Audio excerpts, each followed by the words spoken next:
Hi folks, so welcome back. So in this video I'm going to cover a company called Samman Capital. So Samman Capital को we have already covered it many times on this channel. पहले सबसे पहले तो देख लेते हैं उनका business model क्या है. सो कंपनी में अच्छा खासा टर्न अराउंड चल रहे हैं फ्रॉम लास्ट एक दो साल से. तो अच्छा खासा सिग्निफिकेंट इम्प्रूवमेंट आ रहा है उनके इनके बुक्स में. सो कंपनी इज इनटू आपके प्राइम हाउसिंग भी करता है एंड अफोर्डेबल हाउसिंग वाले सेगमेंट में भी प्रेजेंस है. तो I will share my screen and let's deep dive and देखते हैं कि क्या चल रहा है कंपनी में. सो सम्मान कैपिटल को if you look at them, उनका करंटली मार्केट कैप जो है दैट इज अराउंड 15,000 करोड़ के आसपास का मार्केट कैप है. एंड उनका price to book it is around 0.7 times के आसपास का प्राइस टू बुक है. तो it is dot cheap valuation. ठीक है, उतना तो हमें समझ गया है. ये वैल्यूएशन कम है बिकॉज ग्रोथ कम है. ठीक है. सो करंटली अभी कंपनी में एक लास्ट क्वार्टर में क्या चेंज आया सिग्निफिकेंट, उनके पास एक नए प्रमोटर्स आ गए. That is international holding company. तो IHC करके जो company Abu Dhabi based company है, it is one of the biggest and the most valuable holding company. And उन्होंने मतलब पहले भी they have been early investors in Haldiram हो गया, स्पेसएक्स हो गया, अदानी एंटरप्राइज में भी अर्ली इन्वेस्टर्स थे. तो कंपनी का मतलब एक स्ट्रॉन्ग प्रमोटर नेम है, प्रमोटर ब्रांड है and it is a very reputed company. तो currently company has put in infused around 8,850 crore in Samman capital. तो 41% के आसपास का स्टेक है. एंड ऑल्सो ये जो उन्होंने 19-20% के आसपास उन्होंने वारंट्स भी प्रेफरेंशियल इशू किए. तो वो भी मतलब आगे जाके वो भी कन्वर्ट हो सकते हैं मतलब in a span of around 18 months. तो मतलब at a peak it could go to around 63% के आसपास का उनका होल्डिंग हो सकता है. सो अभी सबसे बड़ा advantage, they are one of the मतलब most reputed companies and holding companies अगर देखूँ तो. एंड यहाँ से उनको एक बेनिफिट होता है क्योंकि अगर आपका सबसे बड़े कंपनी मतलब इन द प्रमोटर्स अगर हम देखें, तो अभी सम्मान कैपिटल का मेजर अगर उनके पास जाता है एंड वो भी मतलब अभी ग्रेजुअली अनाउंसमेंट्स भी आए हैं, न्यूज़ भी आए हैं. ठीक है. तो खुदा तो what one of the main benefits उनको क्या हो सकता है कि उनका जो कॉस्ट ऑफ फंड्स है, कॉस्ट ऑफ बोरिंग जो भी बोलना है, it can come down significantly. And rating upgrades भी मिल सकते हैं क्योंकि मतलब जैसे वही आप समझो अगर कोई कंपनी को कोई अंबानी अदानी कोई खरीदता है. ठीक है, एग्जांपल दे रहा हूँ. अगर वो सेगमेंट में जाता है तो अभी बैंक अगर वो कंपनी को अगर कोई 12-15% पे लोन दे रहा है, कोई बोरो कर रहे हो अगर कंपनी का अगर कोई बैंक हो, कोई NBFC होगा. ठीक है. तो अभी अभी अगर बैंक को ये मालूम पड़ता है कि भाई the company is run by Ambanis Adani's, big group, big corporates, big conglomerates, तो क्यों बैंक कम रेट पे नहीं देगा, राइट? क्योंकि उनका अभी क्रेडिबिलिटी बढ़ गया, उनका नाम बढ़ गया. तो अभी यहाँ पे कैसा हो रहा है कि करंटली उनका जो रेटिंग है सम्मान कैपिटल का, it is double A rating है. एंड आप देखो सब बड़े बड़े कंपनीज हो गए, L&T फाइनेंस, बजाज फाइनेंस, चोला फाइनेंस, ये सब जो होते हैं उनका रेटिंग इज अराउंड AAA, सबसे बेस्ट वाला. मतलब आपका सिबिल स्कोर जैसा समझ लो, वही रेटिंग हो गया आपका. मतलब 800, 750, 800 के ऊपर your civil score is, it is AAA, समझो ऐसे ही रेटिंग. सो अभी यहाँ पे अगर जैसे उनको रेटिंग अपग्रेड्स मिलते हैं, तो यहाँ पे उनका कॉस्ट ऑफ फंड्स या कॉस्ट ऑफ बोरिंग वो कम हो सकता है. तो बेसिकली बैंक्स का धंधा यही है, मतलब NBFC बैंक जो भी समझना है, एक साइड से वो पैसा उठाता है, बीच में उसका मार्जिन ऐड करके दूसरे साइड पे वो लैंड कर देता है. मतलब ये 5% पे अगर पैसा उठा रहा है, 10% पे लैंड कर रहे हैं, तो बीच का 5% आता है उसका खुद का पैसा. उसके बाद खर्चा वर्चा सब निकाल के प्रोविजन, क्रेडिट कॉस्ट जो भी बोलना है, नेट नेट उसका ROA बनता है, राइट? तो अभी यहाँ पे if there cost of funds come down, अभी करंटली उनका 9.55 है. ठीक है. एवरेज अगर देखो इट इज अराउंड 9.5, 9.4%. अभी जैसे अगर उनका रेटिंग बढ़ता है, प्रमोटर बढ़ता है, मतलब उनका इन द स्टेक आ जाता है प्रॉपर, तो उसके बाद they can get significant improvement. तो 2-3-2% के आसपास का उनका कॉस्ट ऑफ फंड कम आ सकता है, तो कम हो सकता है. तो इसलिए नेट नेट आपका जो आप 5% कमा रहे थे, सीधा आप 7.5% का स्प्रेड्स कमाओगे, राइट? तो one of the benefit of strong promoter यही है. सो अभी यहाँ पे अभी ये तो हो गया प्रमोटर जो नए है, दैट इज गुड. तो वो अच्छा है कंपनी के लिए. एंड उसके बाद if I look at the numbers current, देखो यहाँ पे नंबर्स तो अभी खराब ही लगे. ठीक है. आपका टोटल जो बुक है 64,000 करोड़ के आसपास का बुक है उनका loan book. And last year bio it was 63,000. तो आप बोलोगे ग्रोथ आया ही नहीं, ठीक है, 1% का ग्रोथ आया, तो ये क्या ग्रोथ है? तो मतलब समझो यहाँ पे देर आर टू सेगमेंट्स, एक हो गया उनका ग्रोथ एयूएम हो गया, एंड एक हो गया लेगेसी एयूएम। तो प्रीवियसली ऑफ 2019 2018 के आसपास आप जाओ, तो जो भी उन्होंने पहले क्या करता था, ये corporate loan, infrastructure loan, construction finance, वो वाले सेगमेंट में ज़्यादा लेंडिंग करता था। मतलब टिकट साइज कितना, 100 करोड़, 500 करोड़, 500 नहीं, 100, 200, 150, 200, 300 करोड़, मतलब यहाँ तक भी जाता था उनका टिकट साइज, जो कि बड़े बड़े कॉर्पोरेट्स, बड़े बड़े डेवलपर्स को लेंडिंग करता था। बट फिर प्रॉब्लम हुआ वहाँ पे। फिर एट अ टाइम उनका अगर हम देखें, दे वर एट लेवरेज, उनका ratio, leverage ratio was around 8-9 times के आसपास का लेवरेज था। अभी उनको 7-8 साल लग गया, 2018 से आप समझ लो 2025, ठीक है, 8-9 साल लग गया उनको to recover that, to come down to leverage of around, अभी कितना gearing ratio is around 2x, ठीक है, तो मतलब at a peak of 9 times they have now come down to 2 times. मतलब जब भी कोई भी आप देखो, कोई भी एनबीएफसी में, कोई भी जहाँ पे अगर कोई प्रॉब्लम होता है, वहाँ पे उनका टर्न अराउंड थोड़ा टाइम लगता है, तो बहुत टाइम लगता है टर्न अराउंड होने में। कोई भी अगर कोई एनबीएफसी, कोई भी लेंडिंग प्लेयर को टर्न अराउंड होने में ज़्यादा टाइम लगता है compare to a normal general company, consumer space में बिलोंग जो करता है। तो one of the main reasons क्यों इतना टाइम लगा, because of the high leverage, क्योंकि हाई लेवरेज पे अगर होते और उन्होंने वहाँ पे मतलब गड़बड़ कर दिया, तो आपका पूरा बुक खराब हो जाए।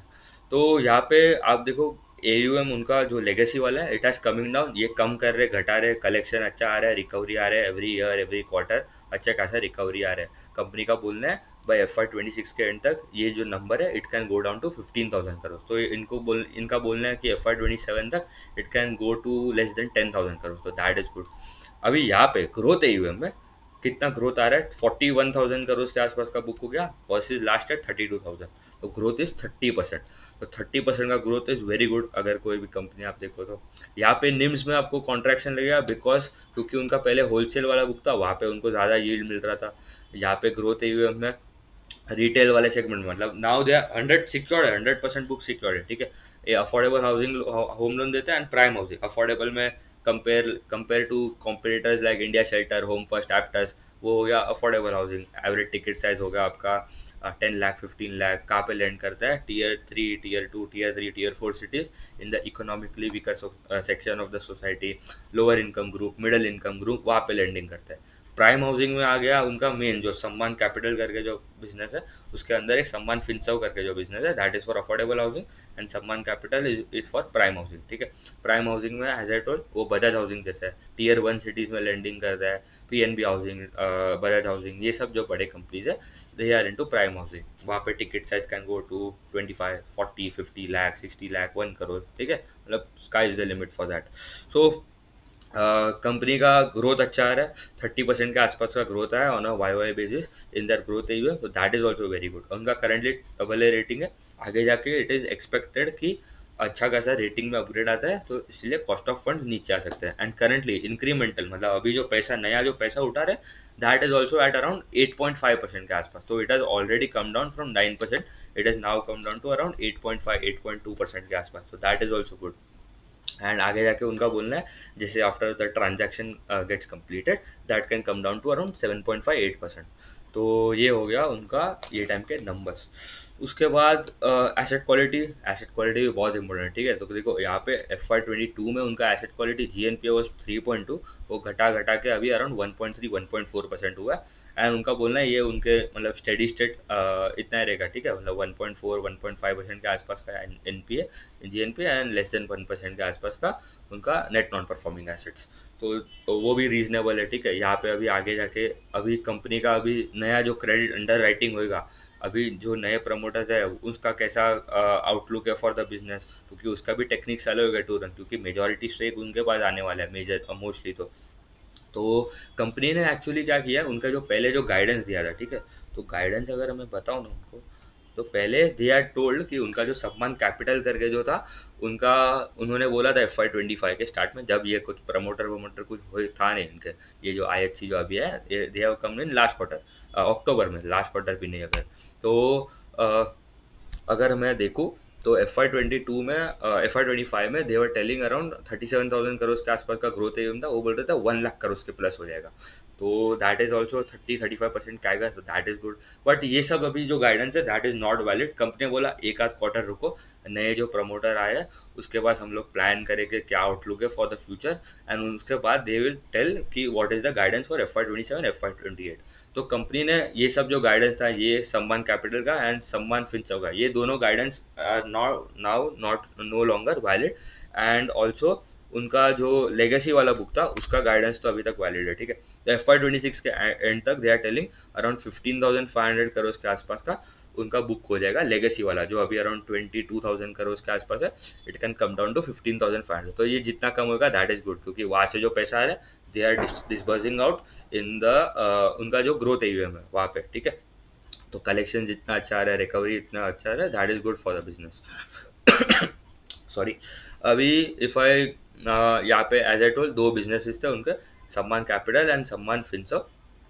दोनों में if I look average ticket size of the home loan, दो सेगमेंट, दो ही प्रोडक्ट है, ठीक है, होम लोन एंड लैब, ठीक है, दोनों सेगमेंट, सम्मान फिनसर्व में भी सम्मान कैपिटल में भी।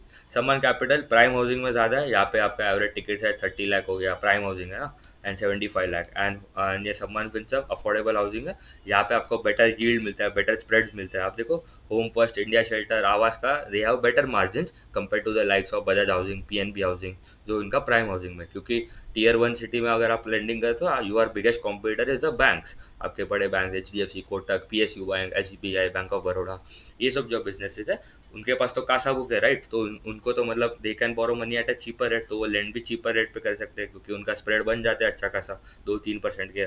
तो यहाँ पे इसलिए आप देखो इनका बजाज हाउसिंग का भी अगर आप स्प्रेड देखो, it would be hovering around 1.82%, whereas जो भी दूसरे अफोर्डेबल हाउसिंग कंपनीज है उनका 5-6% का स्प्रेड आता है। तो you can charge better yield in affordable housing, क्योंकि वो Tier 2 Tier 3 सिटी में कस्टमर का क्रेडिट क्वालिटी उतना अच्छा भी नहीं होगा, मतलब comparing to Tier 1 city, average बोल रहा हूँ।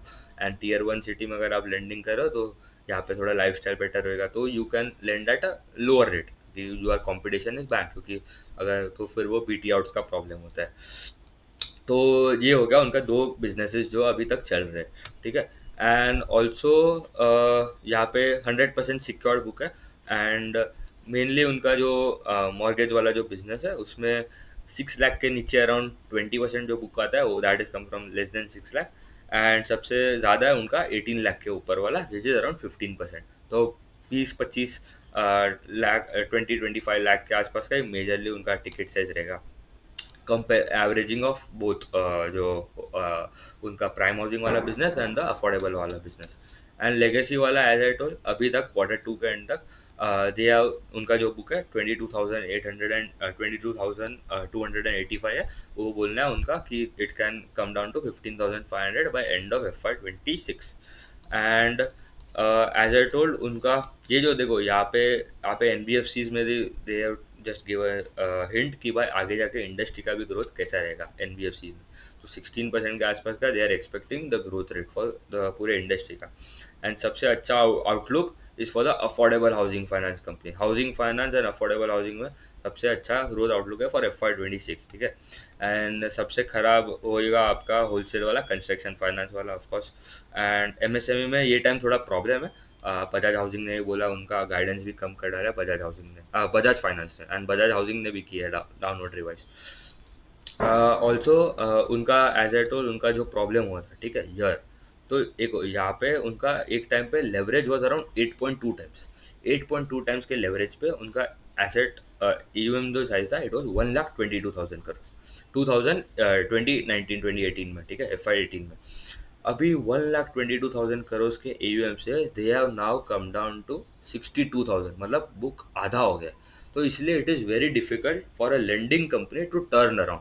तो अभी यहाँ पे डिक्रीज हो रहा था FY 23 के बाद वो थोड़ा स्टेबलाइज होना चालू है, ठीक है। FY 24 के बाद थोड़ा स्टेबलाइजेशन दिख रहा है, एंड कंपनी अभी बोल रहा है आगे जाके we are going to grow at a very good rate, ठीक है। मतलब 2 साल के आसपास का उन्होंने बोला, थोड़ा कैचअप करना पड़ेगा, एंड उसके बाद नॉर्मल स्टेडी स्टेट उन्होंने बोला ग्रोथ आएगा अराउंड 20-25% के आसपास। उन्होंने कॉन कॉल में बोला था, अभी तक प्रॉपर गाइडेंस आया नहीं है। दे हैव टोल्ड 2 क्वार्टर रुको उसके बाद आपको गाइडेंस दूंगा। तो कॉन कॉल में भी मतलब ज़्यादा कुछ उतना कुछ डिस्कशन हुआ ही नहीं था। तो मतलब थोड़े थोड़े गाइडेंस थे, तो FY 30 तक they want to reach around 570 branches के आसपास, 500 ब्रांचेस के आसपास, तो दैट इज़ ऑल्सो गुड। तो मतलब ब्रांचेस भी ऐड कर रहे हैं, and majorly Tier 2 Tier 3 cities में, वो सम्मान फिनसर्व करके जो उनका जो सब्सिडरी है वहाँ पे। Also cost of fund as I told that are also going to reduce significantly, क्योंकि प्रमोटर चेंज हुआ है, तो मतलब रेटिंग भी अपग्रेड मिल सकता है। तो जो पहले अराउंड 9.5 था, अभी currently it has on incremental basis, मतलब अभी जो नया पैसा जो उठा रहा है that is around 8.5%, and they are targeting, जब मतलब पूरा ट्रांजैक्शन कंप्लीट सब हो जाएगा उसके बाद दे आर टारगेटिंग अराउंड 7.8%। तो सीधा सीधा आपका स्प्रेड्स निम सब में इंप्रूवमेंट आ सकता है। अभी आपके ऊपर है, कंपनी के ऊपर है, how they manage that customers. Credit quality भी देखना पड़ेगा, वरना आपका प्रोविजंस हो जाएगा तो you will do a blunder again once again, ठीक है। तो इसलिए it is very important to track this companies every quarter, ठीक है। हम ट्रैक कर रहे हैं ये कंपनी को 7-8 क्वार्टर से ट्रैक कर रहे हैं, तभी अभी हमें मालूम पड़ रहा है कि लास्ट क्वार्टर भी हम लोग डिस्कस किया कि टर्न अराउंड क्या कैसे अच्छा हो रहा है, गाइडेंस भी इतना स्ट्रॉन्ग था, बट अभी guidance is not valid. But उन्होंने बोला है मोटा मोटा सिमिलर ही रहेगा, बट प्रॉपर गाइडेंस अभी तक आया नहीं है। तो कंपनी का मेजरली कॉस्ट ऑफ बोरिंग कम हो रहा है, रेटिंग अपग्रेड आ रहा है, नए प्रमोटर्स आया तो दे आर वेल मैनेज। इतना बड़ा कंपनी बनाया है, वो पागल थोड़ी है कि ऐसे ही पैसा डालेगा कोई भी कंपनी, करेक्ट। तो वो भी सिग्निफिकेंट स्टेक ले रहा है कंपनी में, तो that is also good. And also उन्होंने बोला वी वुड रीच अराउंड, उन्होंने मतलब प्रॉपर गाइडेंस ने प्रिलिमिनरी गाइडेंस जैसा बोल सकते हैं कि FY 27 FY 28 जो साल है that would be catch up, yes. वहाँ पे मतलब अच्छा खासा 30 35 40% के आसपास का भी ग्रोथ आ सकता है। एंड उसके बाद स्टेडी स्टेट बेसिस पे after they cross 1 lakh crore of AUM they can grow at around 20-25%. That is also good, and ROA return ratios and सब that will also trigger, and वो improve होएगा। तो अराउंड अभी जो ROA 1.5% के आसपास है, इट कैन गो टू 2.5 2.6, ठीक है। तो दैट इज ऑल्सो गुड, क्योंकि सब आपका न्यूज़, आपका कॉस्ट ऑफ फंड नीचे आ गया, उसके बाद आपका क्या क्या आता है, उसके बाद आपका ओपेक्स भी कम हो सकता है, टेक्नोलॉजी पे भी काम करना पड़ेगा आपको, तो वहाँ से भी कॉस्ट कम हो सकता है। तो दैट इज ऑल्सो गुड, तो ये सब आपको हेल्प करेगा to overall improve your return ratio. तो ROA नंबर्स भी इम्प्रूव हो सकते हैं कोई ना। तो अच्छा कंपनी है, गाइडेंस स्ट्रॉन्ग है। अभी execution all lies on the execution, ठीक है। अभी यहाँ पे अभी सीधा नेक्स्ट क्वार्टर में इम्प्रूवमेंट नहीं आएगा, थोड़ा टाइम लगेगा, और मीडियम टर्म में मतलब 2-3 और क्वार्टर के बाद you would see a good amount of improvement in their numbers. So ठीक है, उतना ही रखते हैं। Thank you.